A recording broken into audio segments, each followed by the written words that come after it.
नहीं सर, अगर आप यहाँ पर ध्यान से देखिएगा तो जेफेट में बायसिंग की अगर बातचीत हम लोग यहाँ पर कर रहे हैं, ठीक है, एक सेकंड। जेफेट में ये बायसिंग है और कौन सा बायस है, बायस का टाइप अगर देखिएगा तो आपके पास दिया हुआ है फिक्स्ड बायस वाला दिया हुआ है कॉन्फ़िगरेशन। तो आईजी तो आपका 0 होता है क्योंकि आपके पास रिवर्स बायस का स्टेट है। बाकी ये सब काम तो ट्रांजिस्टर जैसा ही करेगा, मतलब कि जैसे वहाँ पर आई बराबर आईसी और प्लस आईबी होता था, यहाँ पर होगा आईएस बराबर आईडी और प्लस आईजी। वहाँ पर आईबी 0 होता था, यहाँ पर आईजी 0 है, तो वहाँ पर IC is approximately equal to I कर देते और यहाँ पर आ जाएगा ID is approximately equal to IS. तो इनपुट लूप में लगाएंगे जब बेसिकली केवीएल सेम वही काम जो कि DC biasing of the transistor में हम लोग करते थे।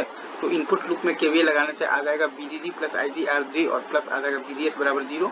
तो बीजीएस का वैल्यू आ जाएगा माइनस आ जाएगा, तो बीजीजी, ठीक है। ये एक आपके पास है इक्वेशन। दूसरा हम लोग जानते हैं कि शॉर्ट की इक्वेशन आता है आईडी बराबर IDs into 1 minus BGS by BP का होल स्क्वायर। और दूसरा हमारे पास है बीजीएस बराबर है माइनस है हमारे पास बीजीजी। तो या तो हम लोग चाहें तो मैथमेटिकली निकाल लें और नहीं तो चाहे तो दोनों का ग्राफ बनाकर पॉइंट ऑफ इंटरसेक्शन निकाल लें। तो एग्जाम में तो खैर हम लोग तो यहाँ पर तो मैथमेटिकली ही निकालेंगे। तो वहाँ से हमारे पास आईडी और बीजीएस आ गया है वैल्यू के साथ, और ये आईडी और बीजीएस जो आ गया है, और दूसरा हमें क्या निकालना है तो वीडीएस निकालना है।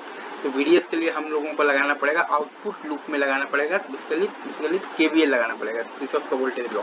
तो वो लगाने से हमारे पास आ जाएगा वीडीडी माइनस आईडीआरडी माइनस वीडीएस बराबर 0। तो वीडीडी माइनस आईडीआरडी माइनस का वीडीएस बराबर 0 है, तो वीडीएस क्या आ जाएगा, वीडीडी माइनस आईडीआरडी। हमारे पास वीडीएस आ गया है वीडीडी माइनस आईडीआरडी। तो वहाँ से अब हम लोग चाहें तो वीडीएस भी निकाल सकते हैं। तो हमारे पास फाइनली देखिएगा तो क्या क्या आ गया है, आईडी भी आ गया है, वीडीएस भी आ गया है और देखिएगा तो वीडीएस भी आ गया है, मतलब कि सारे पैरामीटर्स आ गए हैं। और दो वेज है, एक है मैथमेटिकल और दूसरा है हमारे पास ग्राफिकल।